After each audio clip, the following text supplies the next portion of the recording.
samudra kemungkinan, the ocean of probabilities ya. Jadi teman-teman, ini saya berharap Anda sebelum mendengarkan rekaman ini, jika Anda belum mengikuti yang sebelumnya, monggo ya mendengarkan dulu rekaman tentang manusia dan cahaya. Ya, itu salah satu yang paling penting.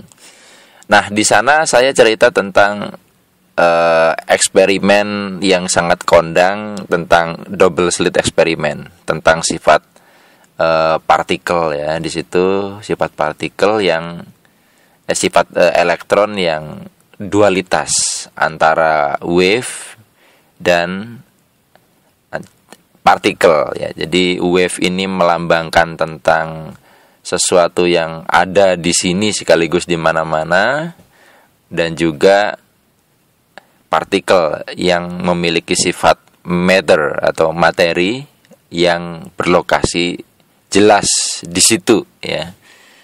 Nah, teman-teman, dari filosofi double slit eksperimen atau percobaan dua celah itu sebenarnya sangat menyangkut bahwa realita itu adalah sebuah samudera kemungkinan. Realita itu antara ada dan tiada, termasuk alam semesta ini juga antara ada dan tiada. Nah, kenapa bisa begitu? Jadi matter ini adalah, kita bilang tadi, realita. Wave ini kita sebut sebagai masih kemungkinan. Nah, yang menarik, perilaku elektron dalam double slit eksperimen itu, dia mengalami kolaps ya. Jadi wave ini mengalami kolaps menjadi partikel atau menjadi matter, kemungkinan menjadi sesuatu yang memadat. Reality tergantung pengamatnya, yang kalau dalam dunia fisika disebut observer effect. Nah, ini konsekuensinya sangat panjang ya. Berarti kehidupan kita tergantung kita mau memberikan attention kemana, kita memberikan pengamatan ke arah mana. Ini sangat penting, karena kalau bahan dasar alam semesta di situ juga melibatkan elektron, di mana perilaku elektron tadi seperti yang saya ceritakan di awal dan juga di rekaman yang pertama kali ya, maka segala sesuatu itu sebenarnya tergantung kita memilih dan memutuskan untuk mengamati yang mana. Jadi kalau di dalam hidup ya, Anda banyak mengamati kekurangan, banyak mengamati keburukan, maka realiti Anda akan itu. Nah, yang jadi problem adalah terkait dengan rekaman yang kemarin tentang pilar jagat. Bisakah Anda membayangkan dampaknya jika sekian banyak orang memberikan pengamatan kepada hal yang membuat kehidupan ini jadi tidak baik? Sekarang gini, banyak para spiritualis ya. Ya, saya baca di beberapa buku, kenapa mereka sangat aware soal ini. Padahal zaman itu mungkin fisika belum bertumbuh. Para spiritualis yang memahami hal ini, mereka tidak mau diundang ke konferensi anti perang, itu tidak mau. Tetapi mereka akan menghadiri konferensi perdamaian. Sekarang, sepertinya kan beda sekali ya. Sepertinya sama ya antara anti perang dan perdamaian. Tetapi attention-nya tuh beda. Coba, Anda perhatikan lagi. Anti perang dengan perdamaian.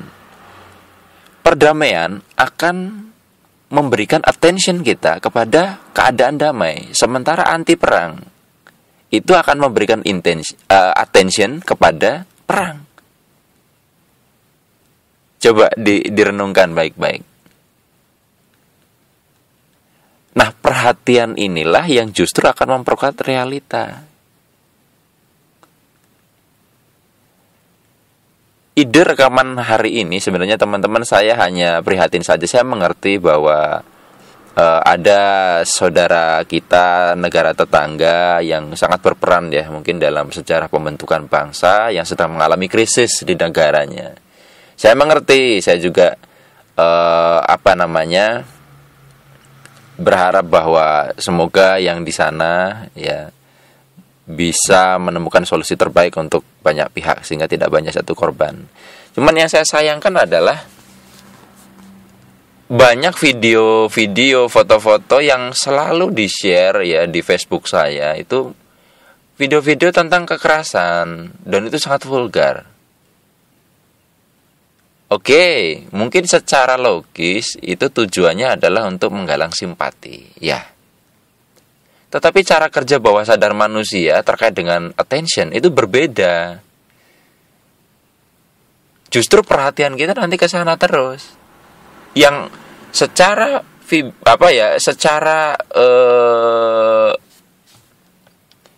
secara energi, secara getaran ini akan mempengaruhi, justru di sana jadi tidak damai-damai. Karena attention banyak orang diarahkan ke sana semua. Saya ambil contoh sederhana. Masih ingat nggak Anda waktu, ini salah satu dari contoh, sekian banyak contoh ya. Masih banyak contoh sebenarnya. Yang kejadian Afriani, yang Tugu Tani, yang dia dalam keadaan mabuk kemudian menabrak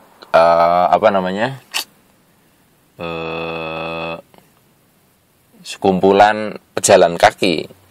Ketika itu dibahas terus di televisi, dibincangkan, ya, terus diberikan pemberitaan, dan kita memberikan attention dengan menonton berita itu dan mendiskusikannya, otomatis semua ke sana kan, maka terjadi yang namanya collapse wave tadi.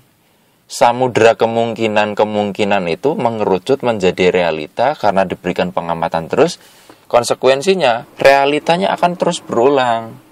Sehingga tidak heran ketika sebuah pemberitaan tentang suatu hal diulang-ulang terus dan menjadi sebuah common topic, itu akan mengulangi berita yang lain yang mirip. Sehingga tidak heran kan, setelah kejadian Afriani muncul kejadian yang mirip-mirip. Seperti itu, mirip nabrak orang di pinggir jalan, dan itu berulang-ulang. Karena attentionnya ke sana. Nah, sekarang pemberitaan di media massa, kenapa yang banyak dipublish negatif terus? Banyak sebenarnya kan pejabat kita yang baik, tapi kenapa yang diangkat selalu yang jelek? Nah, ketika attention ke jelek terus, attentionnya terus ke sana, perhatian kita ke sana, maka samudra kemungkinan ini akan mengerucutnya ke sana terus. Membentuk realitanya ke sana terus. Yang dibahas korupsi terus. Akhirnya apa? Akan menjadi lingkaran setan gitu loh. Begitu terus. Akan selalu mengulang realita yang sama. Begitu teman-teman. Nah, jadi sebenarnya kita bisa memilih secara bersama-sama bagaimana kehidupan ini mau kita bentuk. Seperti samudra kemungkinan ini adalah sebuah jawaban, ya, jawaban yang semuanya sudah ada jawabannya. Tergantung pertanyaan kita. Nah, kalau misalkan kita ini mengamati kepada suatu hal, itu seperti memberikan pertanyaan dan selalu akan dijawab. Masih ingat pembahasan kita soal tentang desain alam semesta ya? Kita untuk memahami cara kerja alam semesta, kita pahami diri sendiri saja. Otak kita. Kalau misalkan Anda mengunjungi orang sakit, kemudian Anda bertanya begini, bagaimana, sudah baikan? Nah, itu kan sebuah pertanyaan ya. Gara-gara pertanyaan itu, kira-kira si teman yang Anda jenguk attentionnya jadi kemana? Perhatiannya, dia akan mencari keadaan baik kan? Udah baik kan? Oh udah, ya kan? Nah sekarang kalau Anda nanya gini, gimana? Masih sakit? Attentionnya kemana?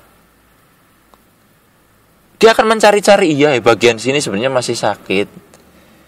Jadi kalau cara kerja otak manusia begitu, sementara alam semesta ini memiliki sifat-sifat yang tentunya sangat mirip karena kita kopian dari alam semesta, maka ketika pengamatan diberikan ke situ, Anda bertanya ke satu hal ke situ, realitanya akan ke situ.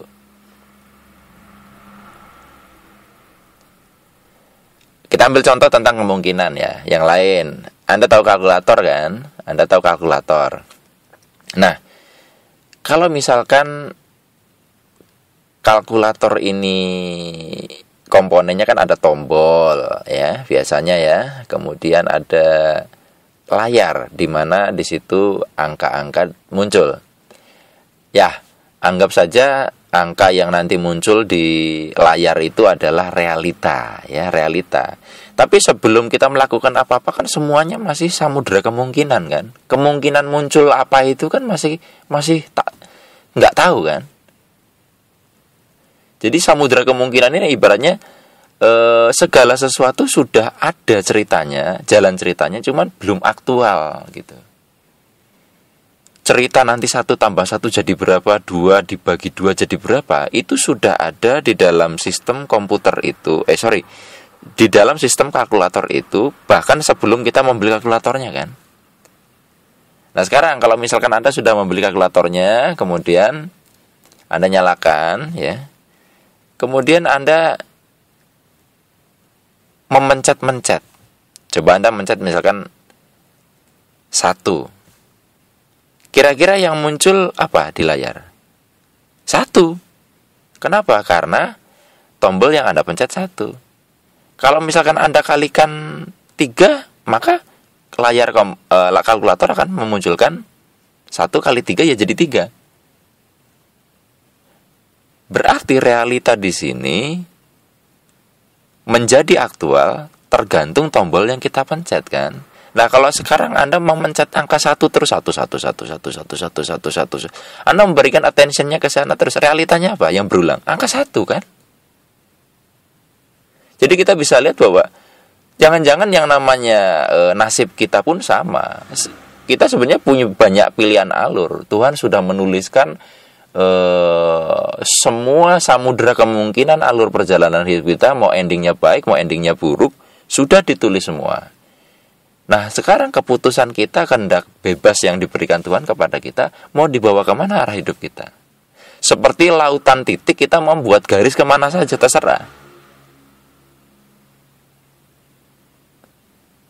Ini loh samudra kemungkinan. Jadi antara ada dan tiada tadi, kalau dibilang realitanya ini, ya bisa jadi itu ada, tapi sebenarnya tiada tadinya.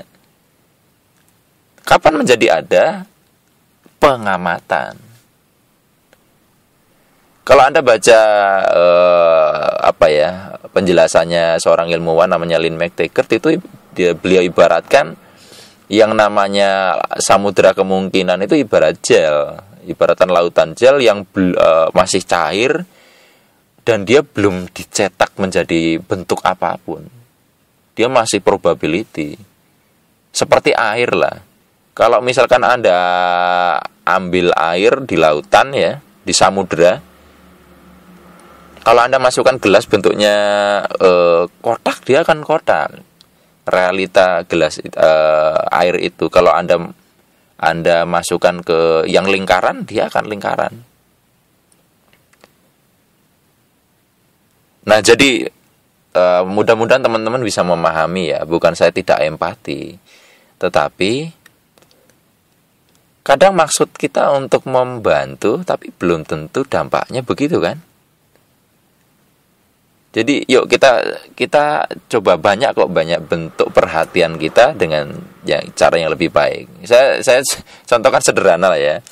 Kalau misalkan saking pedulinya kita dengan kasus pornografi misalkan, kita mencoba untuk mengubah keadaan itu. Apakah dengan men-share foto-foto porno, gambar-gambar porno, video porno itu justru akan mengkelirkan persoalan. Tidak kan?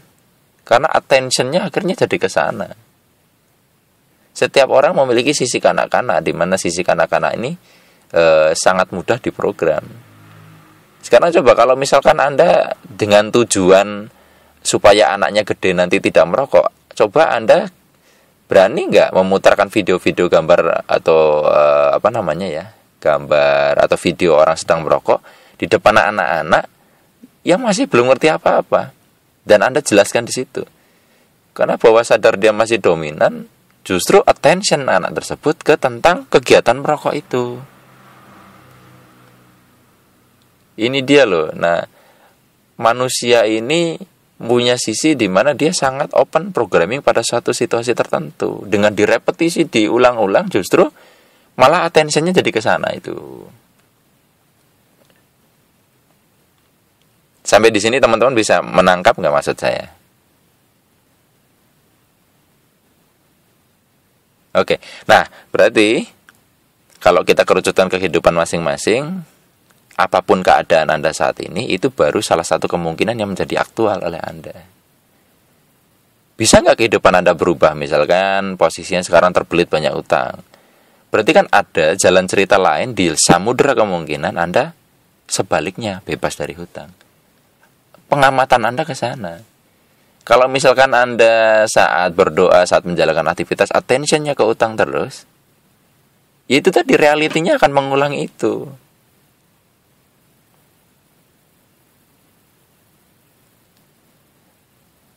Nah sekarang ya, kalau misalkan saya mengamati saja sih, ini versi saya ya, pikiran manusia itu kan cenderung dia lebih memberikan perhatian khususnya kepada sesuatu yang paling belakang. Contohnya 500.000 dengan 500.000 juta. Kenapa terkesan lebih banyak 500.000 juta kan? Padahal 500.000 dengan 500.000 juta nominalnya sama. Karena attentionnya ke belakang 500.000. Jadi yang jadi attention ribunya, 500.000 juta yang jadi attention jutanya. Yang bagian belakang ini loh yang akan melekat, yang akan menjadi attention kita ke sana.